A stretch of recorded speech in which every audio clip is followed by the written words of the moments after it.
démarrer cette semaine avec vous. Ça signifie tout simplement une nouvelle lueur d'espoir pour nous et je l'espère pour vous aussi. En tout cas, restez en notre compagnie parce que c'est midi. C'est midi, c'est maintenant. Et je vais vous demander d'imaginer une émission, rien que le doyen bienvenu, Neba et moi. Ça peut le faire, non? Bah, je ne suis pas convaincue de votre oui, alors l'équipe va faire son entrée. Marie-Paul Adjé.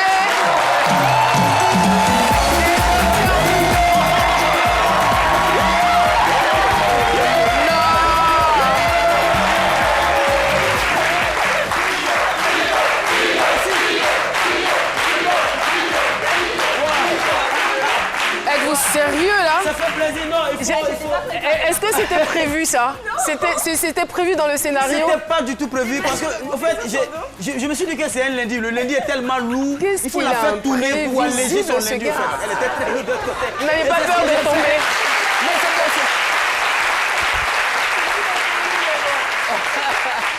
Alors, doyen, ça démarre bien la semaine pour vous? Ben oui, très bien. Et on ne saurait être vraiment fatigué ni triste quand on voit cette ambiance. Et c'est surtout clair. la vôtre. Elle est contagieuse. C'est clair. En tout cas, nous, on est heureux. On est contents.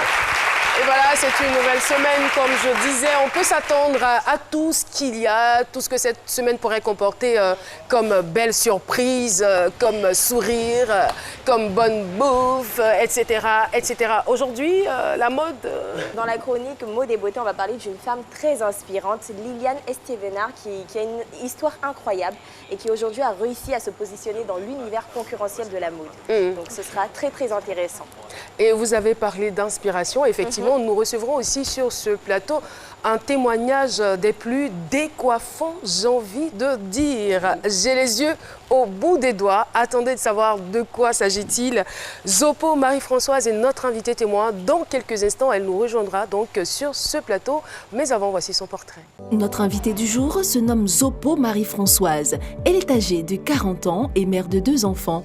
Issue d'une fratrie de 23 enfants, elle eut un parcours scolaire normal jusqu'à ce qu'elle décide, en classe de 5e, d'arrêter l'école pour se lancer dans la coiffure. Elle comptabilise aujourd'hui 25 ans d'expérience dans le domaine. Tout se passe bien jusqu'à ce que survienne un incident malheureux. À l'âge de 30 ans, Marie-Françoise perd subitement la vue à 5 jours de son voyage en Europe. Cette femme fière et remplie de partage continue de se battre et progresse dans son métier. Elle vient sur le plateau de C'est midi partager avec nous ses espoirs. Avec Caroline, recevons-la. Et voilà, Zopo Marie-Françoise nous rejoint donc sur ce plateau. Vêtue de blanc immaculé. Merci de l'applaudir encore trop fort.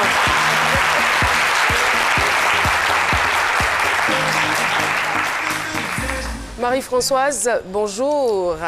Bonjour madame. Ça va, tout va bien? Vous êtes bien installée? Oui, oui madame. Ça marche. Vous pouvez m'appeler Caroline. Ou si vous le voulez, Caro. Voilà, je suis l'amie de tout le monde ici. Ok. Voilà. Et juste à côté de vous, vous avez Marie-Paul.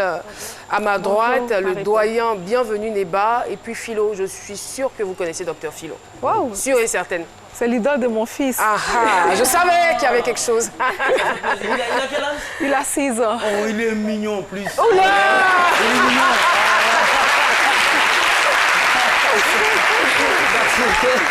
Justement, nous allons donner donc le choix à Docteur Philo de décortiquer le thème de ce jour. J'ai les yeux au bout des doigts. Philo, c'est à vous.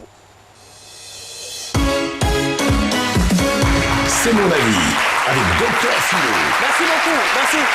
Je vais avant tout propos, madame, pour vous faire plaisir, dédier cette chronique à votre fils.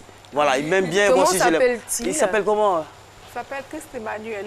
Christ, Oh, ah, Christ c'est Emmanuel. joli, c'est mignon. En plus, il est Christ. Il est encore plus beau. Il est plus n'est-ce beau, pas? aussi, il est Christ, vraiment. Ça fait plaisir. Donc, merci beaucoup. Et déjà, quand j'entends ce thème, ça me fait chaud au cœur, en fait. Voilà, en même temps, on voit, vous avez, avec votre, je dirais même pas handicap, mais avec votre situation, vous dites que vous avez les yeux au bout des doigts. Ça, c'est une figure de style, doyen. Tout à fait. Voilà, certains parleront peut-être de métaphore ou d'anaphore. Mais en philosophie, nous, on parle de prétentieux fort. Parce que c'est prétentieux. Oui, attends, c'est prétentieux. Aïe. Oui, c'est prétentieux. Ouais, mais c'est prétentieux, c'est prétentieux. Parce que quand tu fais quelque chose, même avec tes doigts, il faut attendre les autres apprécier. Mais quand toi-même, tu dis que toi-même, là, tu as les yeux... Parce qu'avoir les yeux au bout des doigts, c'est pour dire que vous faites votre travail avec habileté, avec précision, avec... Voilà, c'est ça. Vous aimez la chose. Quand vous travaillez dessus, personne ne peut venir faire un autre commentaire là-dessus. C'est bien fait. Donc, c'est prétentieux. Donc, c'est la prétentieux fort. Voilà, c'est irréprochable. Voilà, tout est calculé, tout est truc. Voilà, je veux dire que le travail, c'est ça. Faut pas... Moi, je n'ai pas m'attarder sur la situation de handicap. Tout ce que tu fais, il faut bien le faire. Les gens même disent que la reconnaissance même du travail bien fait est souvent bien plus appréciée même que le salaire. C'est-à-dire que toi-même, quand tu travailles bien, quand c'est bien fait, le gars, même s'il devait te payer 20 000 francs, arriver là, tellement le travail est bien fait, il peut te donner 100 000. C'est clair, parce qu'il a aimé le travail que vous avez fait. Donc, ce que vous faites, vous le faites bien minutieusement. Vous mettez à voir les yeux au bout au bout du doigt. Hein, que certaines filles aujourd'hui qui ont les narines au bout des poches, des hommes. Hein? Voilà, au bout des poches. Mais c'est ça. Elles sont là, tu viens mettre, tu l'approches, s'il te plaît. Tu habites où ces narines, on dirait un reptile en train de fleurer les conjoints dans la broussaille. Non, mais ça, c'est des préjugés, on n'est pas d'accord. Non, mais je sais de quoi je parle. Les filles sont pas d'accord. Non. Souvent, j'ai dit des choses ici, là. Les gars pensent que c'est comédie. J'ai vécu, hein.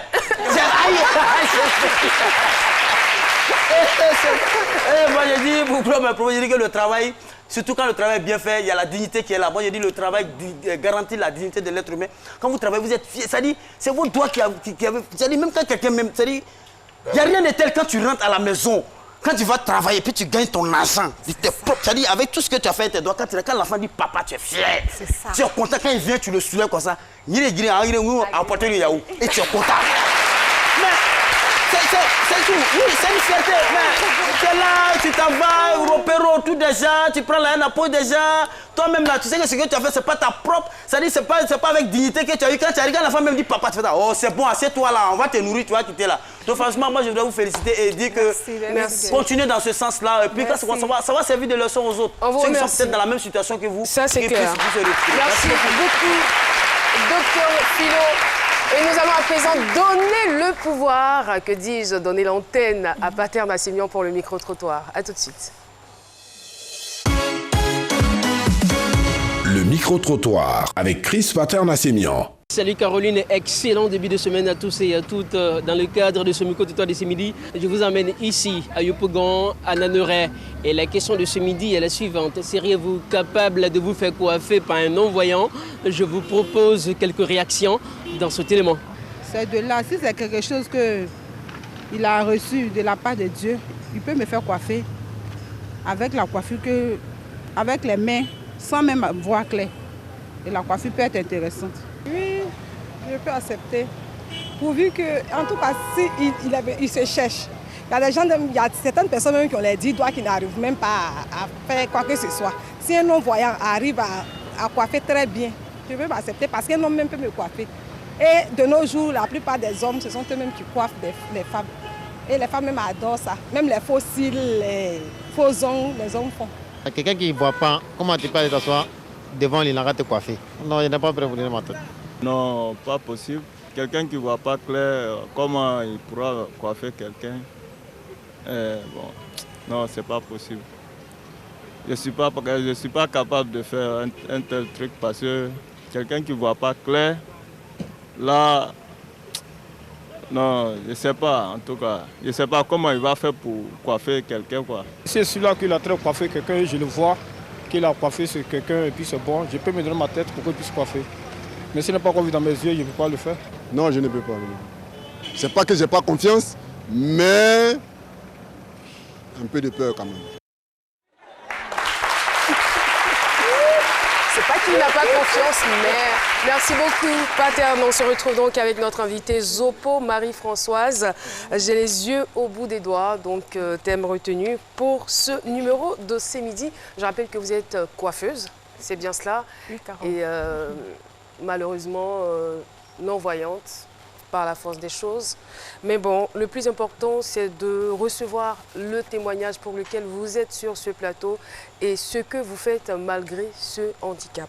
Alors, Marie-Françoise, vous êtes la 7e d'une fratrie de 23 enfants.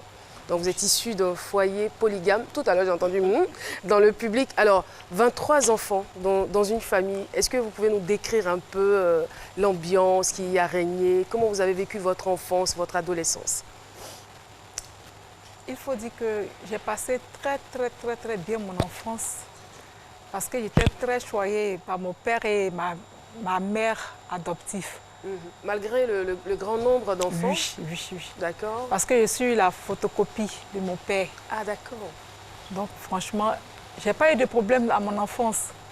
Et l'ambiance était 5 sur 5. 5 sur 5. Et les enfants, on va dire, tous les enfants n'avaient pas la même mère. Tous les enfants n'avaient pas la même mère. Mais tu arrives, tu ne sais pas, hein, parce que l'atmosphère était bien. Il n'y avait pas de problème. Et vous, après, finalement, vous décidez de vous orienter vers la coiffure. C'était votre passion? Oui, carrément. Qu'est-ce qui vous plaisait au juste dans la coiffure? Ce qui me plaisait dans la coiffure, parce que j'aime la beauté. Donc, c'est pour ça que je me suis lancée dans la coiffure. Dans la coiffure. Sinon, à l'école, j'ai été toujours première avec les 19 de moyenne. Vous étiez brillante. Et lorsque vous avez décidé de devenir coiffeuse, les parents ont-ils accepté aussi facilement pour quelqu'un, pour une élève brillante? Papa, lui, il n'a pas accepté, mais maman aussi n'a pas accepté. Je leur ai dit, laissez-moi faire mon choix. C'est mon choix.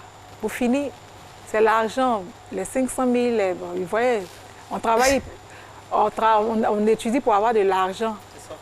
Donc, pour finir, quand je rencontrais... Enfin, pas seulement, hein. Pour acquérir des connaissances aussi. Oui, pour acquérir des connaissances, oui, c'est vrai. Mais aussi, l'argent, aujourd'hui, l'argent fait tout. En son temps aussi, l'argent faisait tout. Donc, ils ont vu que... Ils m'ont laissé. Pour finir, ils ont accepté. Alors, la perte de vue est survenue comment? Puisque vous étiez, je veux dire, tout était normal chez vous, voilà. Vraiment, la perte de vue, c'est venu un coup à 1 semaine de mon voyage. Vous aviez quel âge? Au moment où je perdais la vue, j'avais 30 ans. 30 ans? Oui. Et vous travaillez déjà depuis combien de temps? Je travaillais depuis l'âge de 17 à 18 ans. Ok. 18 ans. Donc vous aviez quand même une certaine expérience. Oui. Est-ce que vous avez vu la chose venir? Non, pas du tout. Il y avait des signes annonciateurs? Pas du tout, pas du tout. Pas du tout. Pas du tout. Et ça arrive comment? Ça arrivait comme ça, brusquement. Il était une cliente en train de faire ses cheveux, la tisser. Bon, il faut dire qu'en ce temps aussi, je doublais les clientes là. Merci pour votre franchise. Oui, je doublais les clientes là. Elle a pensé que j'étais en train de lui mentir. Elle dit, ah, ma vue là, elle a baissé. Elle dit, moi, c'est que mon argent n'est pas beaucoup. Tu veux prendre une autre cliente? Elle dit, c'est pas ça. Ma vue, elle a baissé. Personne ne croyait à ce que je disais dans le salon. Ni mes apprentis, ni la cliente. Il était 11 h, je pensais qu'il était... Attends, si je comprends bien, c'est ce même jour-là. Ce même jour. C'est-à-dire au départ, il n'y avait rien. Au départ, il n'y avait rien. Vous voyez normalement. Oui. Et puis un jour, vous êtes en train de coiffer une de vos clientes et votre vue baisse. Oui. D'accord. Donc vous informez, on va dire, le personnel qui est là. Oui, oui. Comment les gens réagissent? Personne ne... En tout cas, c'était dû à quoi? Personne ne croyait ce que je disais. Parce que je jouais beaucoup avec mes apprentis là. Ah d'accord, vous avez l'habitude de plaisanter. Je plaisantais beaucoup avec elles, donc elles pensaient que c'était la plaisanterie. Donc même je me suis reculée un peu pour aller me reposer. Je pensais que c'était la fatigue. Mais pourtant ce jour, comme je devais voyager, en cette semaine, je n'ai pas trop coiffé. Donc je voyais que ce n'était pas la fatigue, mais c'était quelque chose de grave qui était en train d'arriver. C'est comme ça. Vous dites que vous devriez voyager. Pour quelle destination? Pour Paris. Pour faire quoi? Continuer la coiffure. Vous alliez vous installer là-bas pour faire la coiffure? Oui. Par quel moyen? Vous aviez obtenu les papiers, tout ça, oui, votre visa? J'ai obtenu le visa. Ok. D'accord. Par le contact d'un parent, d'un ami, d'une amie? D'une amie. D'une amie, ok. On veut savoir ce jour-là, exactement ce qui s'est passé. Est-ce que la vue, vous l'avez perdue à moitié? Vous l'avez perdue totalement? Je ne l'ai pas perdue totalement, mais tout était devenu sombre. Pas sombre, sombre, mais c'est comme il y a du brouillard sur mes yeux. Je voyais carrément flou, très très flou. Je ne comprenais pas le temps. Au fur et à mesure que je pose une question, on dirait que c'est quand je parle là même que la situation s'aggrave. Parce que quand je demande, il fait quelle heure? C'est là que je vois que le temps a sombré de plus. Un peu jusqu'à ce que je rentre dans une clinique. Vous allez dans la clinique combien de temps après? Bon, il faut dire 2 heures après. Ah, c'est le même jour? Le même jour. Ok. Le même jour. Et ça a été quoi le diagnostic du médecin? Allez-y, exprimez-vous. Le médecin, lui, n'a rien vu. Il m'a prescrit des comprimés avec des gouttes à mettre. Et il m'a dit que de partir, il ne voit rien, mais ça peut laver les yeux. Ça peut atténuer la situation. Je suis partie, j'ai dormi. Le lendemain, la vue baissait toujours. Je suis revenue le voir, il m'a recommandé encore un autre médecin. Oui, je suis partie. Mais c'était toujours les mêmes choses. La vue baissait.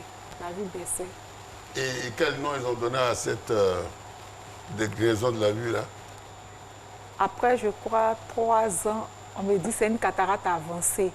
À 3 ans. Cataracte avancée. Après 3 ans. Après 3 ans. Ils en ont mis du temps. Hein. Mais à quel moment vous avez annulé votre voyage, votre départ sur Paris? Ce même jour ou bien quelques jours après? Quelques temps après. Quelques temps après. Vous allez 2 fois chez 2 médecins différents et finalement, qu'est-ce que vous vous dites quand vous vous retrouvez justement dans cette situation difficile? Qu'est-ce que vous vous dites? Vraiment. Dans cette situation difficile, il dit, ou bien les gougnons ne veulent pas me laisser partir en Europe. Les gougnons, c'est les sorciers? Oui. Est-ce que le mal était profond au point de vous empêcher de voyager?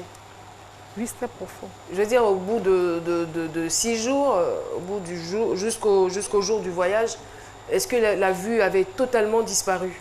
Oui, elle avait totalement disparu. Donc impossible pour vous de voyager. De voyager. D'accord. Et 3 années après le diagnostic des médecins, qu'est-ce que vous décidez de faire? Je suppose que vous allez chercher de l'aide. Oui. Où et comment? 3 années, quand j'ai passé ces 3 années dans la maison, Dieu a touché le cœur de quelqu'un, d'une dame qui est venue en visite. Et elle a dit qu'il y avait une ONG qui s'occupait des personnes en situation de handicap. Non, mais je veux dire, déjà, est-ce que vous allez chercher à soigner la cataracte, tout ça? Ah oui, oui, j'ai fait l'opération. C'est un détail important.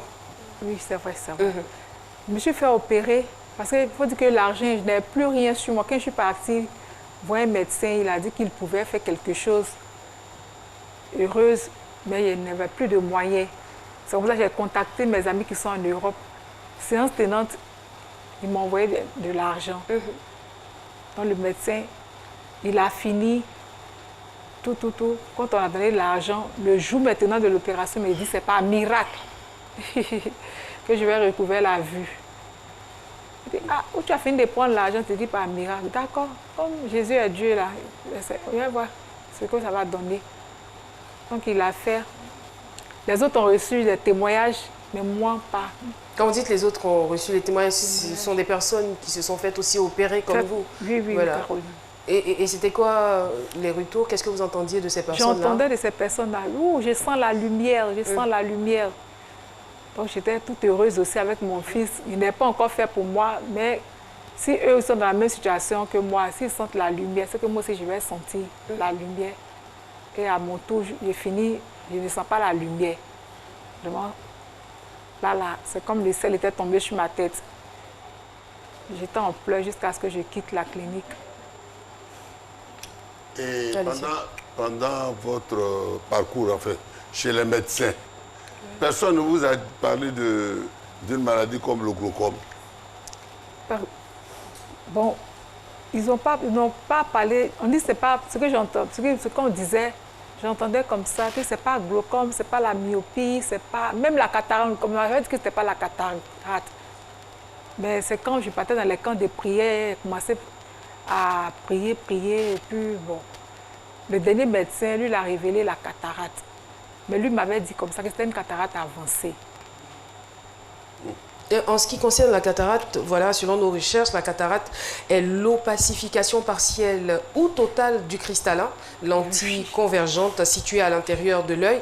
Cette opacification est responsable d'une baisse progressive de la vue, au début accompagnée de gêne à la lumière. Cette baisse de la vision peut être rapide, entre parenthèses quelques semaines, si elle est causée par un traumatisme. Donc ça dépend un peu des cas. Voilà, c'est fort probable que les médecins aient raison, que ce soit la cataracte. Donc vous faites opérer et après, plus rien. Là, vous n'avez plus d'espoir. Parce qu'au départ, vous disiez que si je me faisais opérer, peut-être que j'allais voir. Mais là, il n'y a plus d'espoir. Vous êtes dans quel état d'esprit, dans quel état d'âme? Quel sentiment vous anime? Quel sentiment? Je me disais que tout était fini pour moi. Parce que maman qui décède en 2008, en 2009, je perds la vue. Donc, il faut dire que ça racontait pas qu'il faut dire que sa maman, elle est tellement attachée à sa maman vient la chercher. En Afrique, tout se dit. Je dis, mais maman et moi, on était en de bonnes thèmes. Si elle est partie, qu'elle aille se reposer, moi, je vais faire ma vie. Donc, il y a tellement de trucs autour. Vraiment, je ne savais pas. Je ne savais pas. Quand vous dites que vous ne saviez pas, vous aviez mal. Vous aviez très mal de cette situation. Aujourd'hui? Non, auparavant. Auparavant, oui. En 2009. En son temps, oui. Vraiment. J'avais eu très mal. J'étais prête même à me donner la mort. J'étais prête. Voyant mon enfant, il doit scolariser l'enfant. Je suis orpheline de père et de mère. La situation était tellement terrible. L'atmosphère était tendue un peu. Donc du coup, quand je pensais à tout cela, je disais, mais où est Dieu pour que cela puisse m'arriver? Où est Dieu? Allez-y. Justement sur ça, vous aviez votre fils, vous étiez quand même aidé par quelques personnes, j'imagine, avec l'enfant. Est-ce que vous avez une sœur, une amie ou quelqu'un qui était avec vous pour vous aider dans cette situation par rapport à l'enfant? J'avais ma belle-mère, ma mère adoptive, qui est décédée à la suite aussi. Wow. Et vos frères et sœurs, parce que vous êtes issus quand même d'une grande famille. 22 mes frères et sœurs. Oui, ils sont mariés, ils sont chez eux, mais je suis restée avec ma mère. Enfin, chacun gère ses problèmes. Voilà, chacun gère ses Mais quand même, nous sommes en Afrique, quand même. La famille élargie, quand même si chacun est marié de son côté, quand même, vous avez de bonnes relations, quand même. Ou bien, moi, vous travaillez là où il y avait l'argent, vous n'allez pas vers eux, ou bien, je ne sais pas. Non, ça. Parce que j'ai dit, là, l'atmosphère était bien.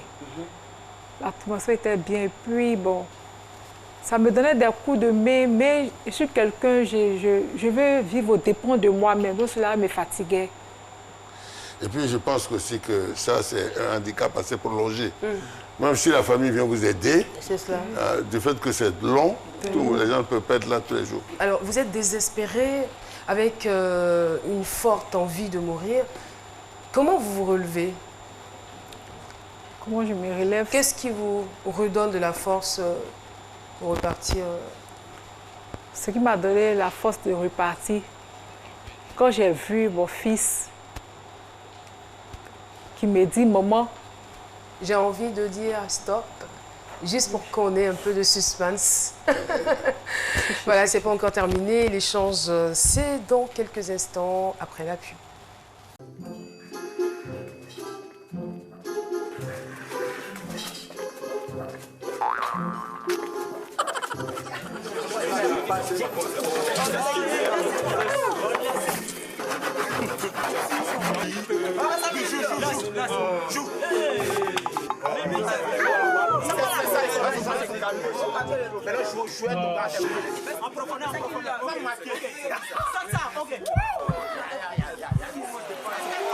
Prêt à perdre la tête? Vivez toutes les émotions de la CAN Total 2019 sur les chaînes du groupe RTI et nos supports digitaux. Oui, ne ratez rien de la CAN Total 2019 avec les plateaux de match, nos capsules inédites et nos émissions spéciales présentées et commentées par nos experts. RTI, diffuseur officiel. C'est midi, c'est ça.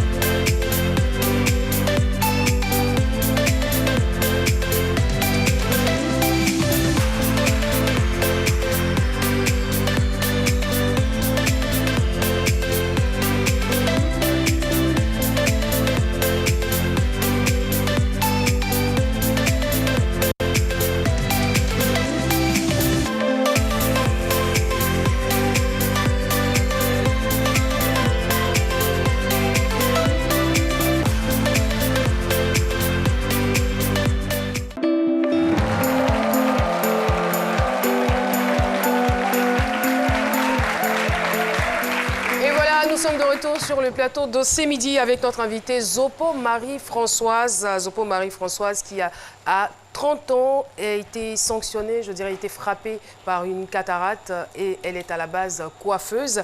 Alors nous allons chercher à savoir si Marie-Françoise va poursuivre voilà, son métier, sa passion, cette passion-là qui l'a toujours animée depuis son enfance. Malgré la maladie, est-ce qu'elle a poursuivi? Mais juste avant la pub, il y avait un suspense, n'est-ce pas? Il y a une question à laquelle on devait trouver la réponse, c'est bien cela. Qu'est-ce qui vous a permis de vous relever? Ce qui m'a permis de me relever, quand je demande de l'aide, on voit ton numéro, on ne décroche plus. J'ai devenu une mendiante. Ceux qui te décrochaient, ils sont fatigués. Ils ne veulent plus décrocher. Je dis, mais tiens, est-ce que Marie-Françoise, là, elle demande pas, c'est elle qui donne au Dieu. Et puis, il y a des foutaises qui viennent de part et d'autre. Donc, elle doit prendre les connes. Et votre fils? Mon fils, maintenant, qui m'a dit quelque chose, vraiment, cet enfant que je bénis toujours. Maman, arrête de pleurer. Une mère, il s'appelle Willy. Dabi Cadet Ange Wilfried. Une mère, un enfant qui perd sa mère et un enfant que sa mère est folle, qui marche nuit dans la rue, qui mange dans les poubelles. Et un enfant, sa mère est aveugle. Tu choisis quoi? Franchement, quand il me posait ces questions, je ne savais pas que c'était de moi qu'il s'agissait. Mais quand j'ai entendu ça, j'ai fait mon choix. Il dit, ah Willy, j'ai choisi celle que sa maman ne voit pas là. Il dit, maman, c'est de toi que je parle. Donc je ne veux plus te voir en pleurs. Je veux te voir.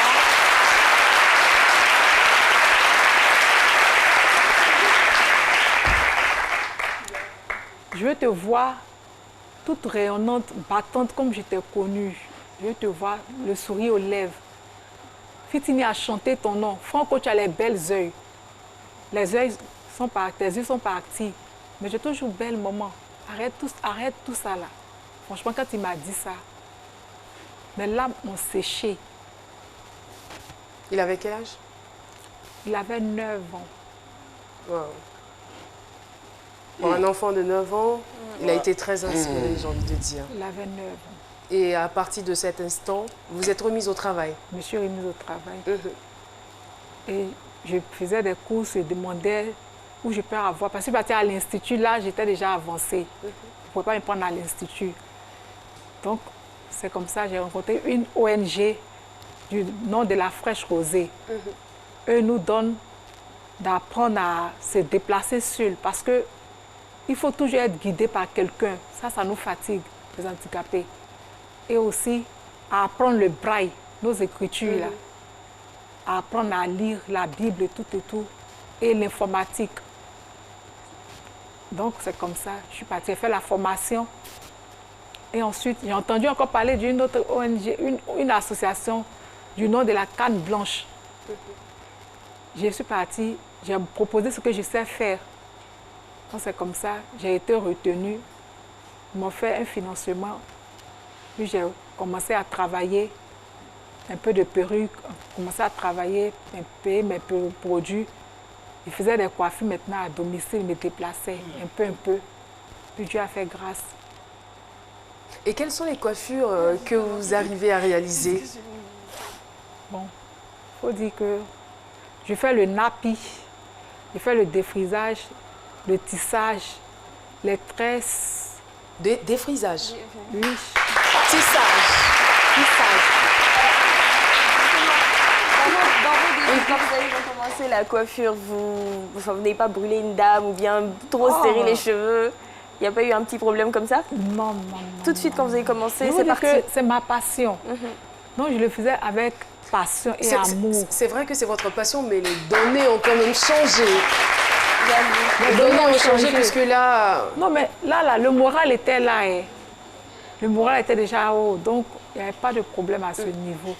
Si c'était dans les anciens temps où l'enfant n'avait pas encore fait cette proposition-là, peut-être que j'allais être un peu affectée et puis brûler les gens.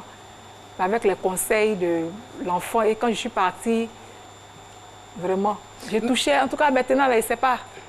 Mais la coiffure, je veux dire, c'est un métier qui demande une certaine dextérité, une certaine habileté, une certaine adresse.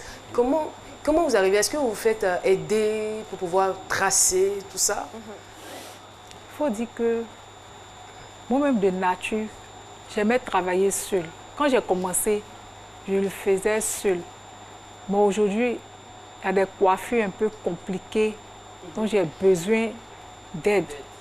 J'ai besoin d'aide, mais je ne comprends pas les aides que je veux là. Pour finir, on dit non, elle a qu'à laisser toi-même, il faut terminer, il faut faire. Quand tu m'expliques une coiffure, j'écoute attentivement. Et je peux appeler une fille comme ça, parce que je suis à Yopougon Saint-André. Il y a beaucoup de bonnes petites là. Je dis, paye telle mèche, et puis viens, je vais faire quelque chose. Donc, j'essaie d'abord. Quand j'essaie, puis ça donne bon résultat. Quand je vais au salon, je propose ça aux clientes. Est-ce qu'il y a des coiffures que vous créez? Oui, il y a des coiffures que je crée.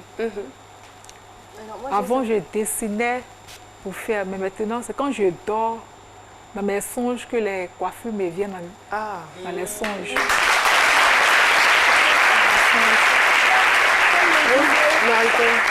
Comme le disait le monsieur dans le micro-trottoir, est-ce que vous n'avez pas eu des clientes qui ont dit non, je ne veux pas que tu me touches? Non, je n'ai pas encore rencontré ça. Jamais, à aucun moment?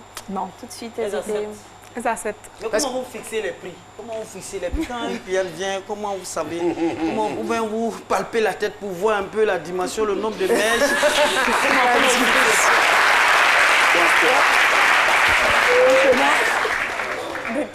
Ce qui est intéressant, les prix sont déjà fixés. J'ai écrit tous les prix, c'est fixé là.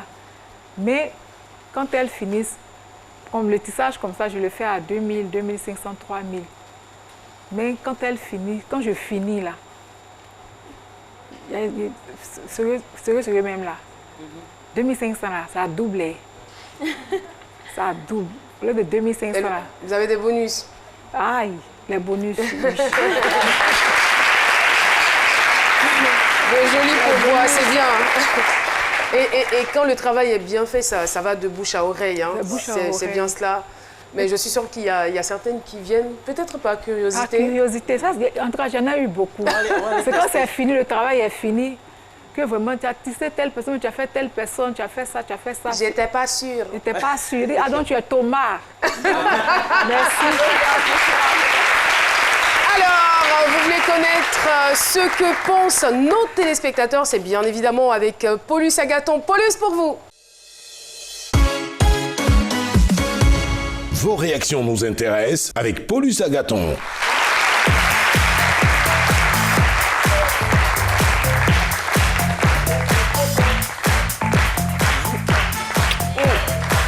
Que me vaut l'honneur de se baiser. Oui. Vous savez, le week-end a été long, je me demandais mais à quand la reprise? J'attends impatiemment lundi parce que franchement, le public de ces midis me manque, l'équipe de ces midis me manque, franchement. Quand même. Quand je pense qu'il y a des gens qui se disaient demain c'est le lundi, on travaille encore. Mais non, on prend plaisir à travailler bien sûr. J'adore votre sexy. Merci, c'est gentil de votre part. Alors, en termes de message, on a celui de Olivier Yao, voilà. Il dit, est-ce que les gens sont toujours satisfaits des coiffures que vous faites en général? Est-ce qu'ils ne se plaignent pas qu'il y a un côté qui a par exemple été mal fait? Ils ne se plaignent pas, mais ils disent, ah, tu aurais dû faire gonfler ou bien... Parce qu'il y a des gens qui aiment les coiffures, des volumes. Mais il fallait me dire ça. Je sais qu'il y a une situation aussi qui est là. Mais vous arrivez à rattraper? Oui, j'arrive à rattraper. D'accord. D'accord. Alors, on a l'impression que du temps où vous n'étiez pas souffrante jusqu'à votre état actuel, rien n'a changé au niveau de la coiffure. Vera Kouachi demande, est-ce qu'il y a des choses dans votre activité que vous n'arrivez vraiment plus à faire aujourd'hui, quand vous coiffez par exemple? Tout, c'est facile, c'est facile. C'est facile pour moi. C'est un véritable don. Avant, ce que vous gagnez, c'est la même chose que vous voyez aujourd'hui? Non, là non. Ça a changé? Ça a changé. Il y a eu une baisse? Il y a une baisse. D'accord. Kapi Abou Zidane, c'est le dernier message. Il dit quelle magnifique chance vous avez de pouvoir exercer cette activité malgré le fait d'avoir perdu la vue. Cela montre une fois de plus à quel point il ne faut jamais baisser les bras et surtout garder espoir. Beaucoup de courage à vous. Merci. Alors Caroline, c'est terminé pour mon intervention en ce qui concerne à ce jour. Rendez-vous demain, toujours à la même heure, parce que comme d'habitude, vos réactions nous intéressent. Je connais. Merci beaucoup, Paulus. Merci infiniment. Alors, on est toujours avec notre invitée, Marie-Françoise. Alors, Marie-Françoise, et aujourd'hui, votre enfant, il a quel âge? Il a 19 ans aujourd'hui. Il a 19 ans aujourd'hui. Qu'est-ce qu'il pense de vous? Il est heureux, il est fier, très très fier de moi. Et qu'est-ce qu'il fait? Bon, il travaille dans un magasin de vêtements. D'accord. Il travaille dans un magasin de vêtements. Ça a été son choix? Est-ce qu'il poursuit les études? Bon, il faut dire que c'est lui qui s'occupait de moi. Donc il dit, maman, moi je dois aller me chercher. Bon, d'accord, va te chercher. Mais depuis l'année passée, il dit, je dois poursuivre les études pour pouvoir aider plus maman. Parce qu'elle se bat, pas moi, je ne vais pas me battre. Je lui dis, il n'y a pas de problème. Dans cette année, il compte reprendre la première en cours du soir. Est-ce que vous avez une vie de foyer? Vous envisagez vous mettre en couple avec quelqu'un? Ou bien il y a quelqu'un qui tourne autour de la maison les soirs? Caro. On veut savoir. Ici, on se dit tout. Bon, il y a Christ Emmanuel qui a 6 ans. Oh, j'ai perdu la vue, ça fait 10 ans. Mais malheureusement, le père n'est plus. Oh là là. Le père n'est plus. Nous sommes désolés. Voilà. Mais... vous êtes une belle femme, hein? Moi, j'attends. Franchement, dans mon centre là, vraiment.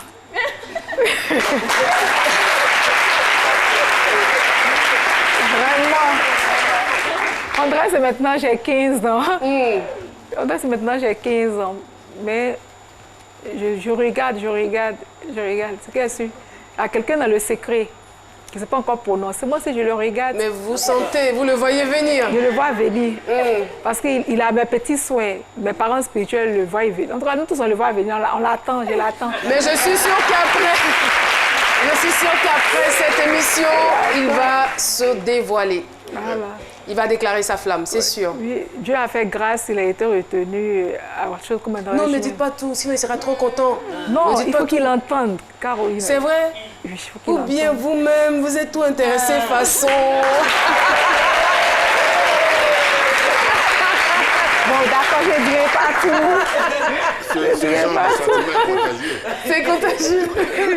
Je ne dirai pas tout. En tout cas, nous, on vous souhaite tout le bonheur du monde. Franchement. Merci bien. Voilà, on a pratiquement terminé l'échange avec vous. Qu'est-ce qu'on peut retenir? Il y a vraiment tout à retenir de votre témoignage, mais je veux vous l'entendre dire pour des personnes, par exemple, qui ont tout leur sens et qui se plaignent à longueur de journée. On n'a pas de travail, c'est dur, on n'a pas d'argent, mais comment faire, tout ça? Qu'est-ce que vous voulez leur dire? Quand tu perds les 2 yeux, tu retrouves 10 yeux. Et perdre la vue n'est pas perdre la vie. Ceux qui sont, moi, si quelqu'un doit demander de l'argent, c'est ceux qui sont couchés à l'hôpital. Mais pas toi, tu as encore le souffle de vie, tu es sur pied. C'est les yeux qui ne voient pas. C'est les yeux qui ne voient pas. Les autres sens peuvent Mais travailler. les autres sens sont là. Tout est au rendez-vous. Tout est au rendez-vous. Donc, tu ne vas pas te mettre là à demander de l'argent, à mendier. Donc, je vais dire à mes soeurs, mes frères qui sont dans cette situation-là, elles n'ont qu'à prendre d'abord le moral, surmonter la situation. L'handicap est venu pour que ça soit un talent, ça soit un atout. Moi, aujourd'hui, au jour d'aujourd'hui, là, je suis heureuse. C'est mon rêve qui se réalise actuellement. Je suis assise à ce midi.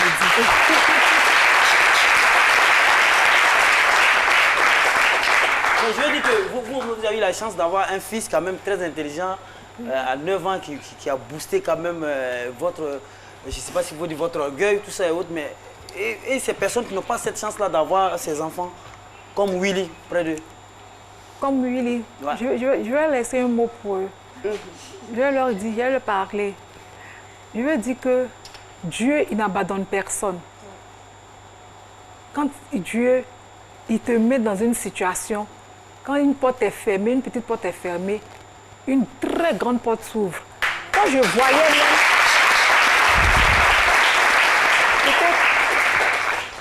Et si je me passais à acheter midi, il y a des émissions tempo, tout, je ne suis jamais passée. Mais aujourd'hui, je ne vois pas, mais je suis à ce midi. Et le monde va me voir, ils sont en train de m'entendre. Et vous êtes devenue une star. En tout cas, merci beaucoup pour ce joli témoignage, un témoignage très édifiant et très inspirant. J'ai envie de dire merci infiniment. Et je suis sûre que les personnes qui nous regardent vont voir leur énergie boostée à partir de ce témoignage.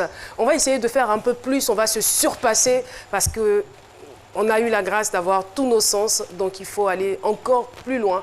Merci infiniment, Marie-Françoise, d'être venue nous donner ce témoignage. N'hésitez pas à nous appeler au 22 01 00 00 pour passer à cette émission et devenir une star, comme notre invité.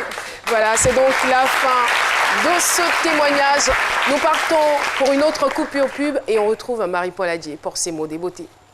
Monsieur, c'est bon pour aujourd'hui, mais ça ne sera pas le même cas dans 2 jours, parce que votre visite technique expire dans 48 heures. Ça, c'est pas un problème. Je vais donner l'argent et la voiture à mon mécanicien et puis il va les régler ça à la FICRA. D'accord. Hein? Pardon. Si tu veux, tu lui donnes la voiture. Mais pour les frais là, il faut payer ça par Move Money. C'est plus sûr. Avec Move Money, payez vos frais de visite et revisite technique de la SICTA en tapant étoile 155, étoile 3, étoile 5, étoile 1, dièse. C'est rapide et sûr. Avec Move Money, profitez! C'est Mots des beautés avec Marie-Paul Adjé. Merci infiniment au public de ce midi. On parlait justement d'exemples de persévérance. Et la dame que j'ai reçue dans ma chronique, qui est Madame Liliane Estiévenard, est elle aussi un bel exemple de persévérance parce qu'elle est vraiment allée de rien du tout pour être ce qu'elle est. Elle est dans le milieu de la mode, spécialisée dans la confection d'accessoires de tout genre. On regarde.